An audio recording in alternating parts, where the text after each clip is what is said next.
महादेव। जेल star रोशन रॉय यानी कि मगही के सुपर स्टार रोशन रॉय लेके आ रहल बान गाना, जौना गाना के नाम बा हरियर चूड़िया कंगना। हाँ भाई, हरियर चूड़िया कंगना बहुत ही प्यारा, बहुत ही लाजवाब गाना लेके आ रहल बाने जेल स्टार रोशन रोही। भाई ये गाना बोलबम गाना यानी कि उनकर अभी तक की सबसे प्यारा सा यानी कि बहुत खतरनाक गाना ये होखे वाला बा।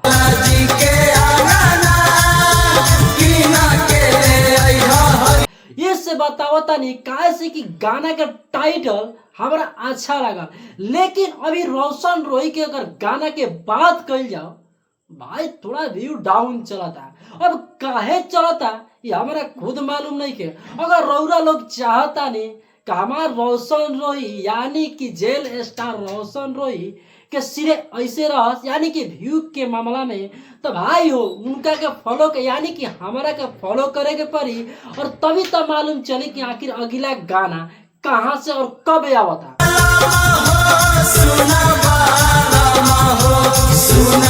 भाई हरियर चूड़िया कंगना जौन बा यानी कि पोस्टर अच्छा लगल, अभी तक टेलर नहीं खाले, लेकिन मतलब कि इंस्टाग्राम पे थोड़ा सा वीडियो के क्लिप ऐड कर देले बाड़े, तो हमारा वीडियो के माध्यम से लगता कुछ खास ना तो कुछ भी अच्छा तो जरूर वीडियो बाटे। लेकिन रोशन रोही के गाना भाई मगही में अब के मतलब कि इनका के केकर बाजेला भाई, अगर चाह दिले कि हमारा गाना ई बाजी तो बजबे करी।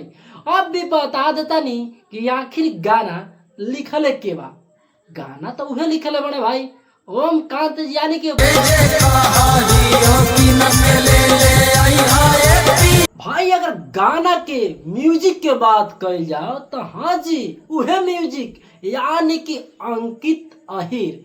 भाई गाना यानी कि सुपर सुपर कितना गाना यानी कि 100 मिलियन गाना दिले बने अंकित अहिर, तो भाई जोड़ी तो हिट रहबे नु करी। ई मगही के गाना हम देखता नहीं चाहता नहीं कि वन डे कितना मिलियन रोरे लोग व्यू चाहता नहीं।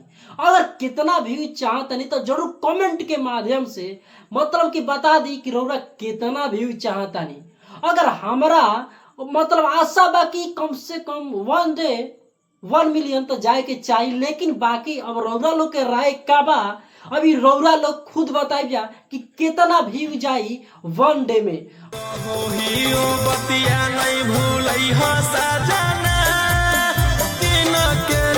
एक बात और बता देता नहीं, अभी तक मतलब कि रोशन रोही के जितना भी फैन होगा भाई ते चैनल सब्सक्राइब करबा तबे तो मालूम चली यार कि गाना आई कहिया।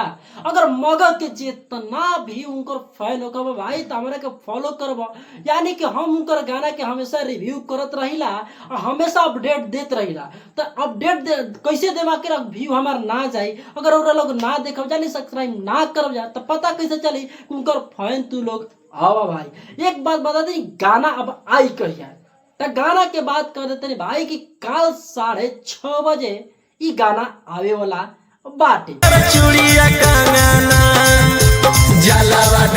अभी गाना बता देता नहीं बहुत ही प्यारा हो या बहुत ही धमाका हो, तो कल सब कोई ये गाना की इंतजार करे। तब तक ये चैनल के माध्यम से बताते नहीं कमेंट में सब कोई लिख देवे हर हर महादेव। तो चलिए नेक्स्ट वीडियो मिलता नहीं अगला एपिसोड के माध्यम से।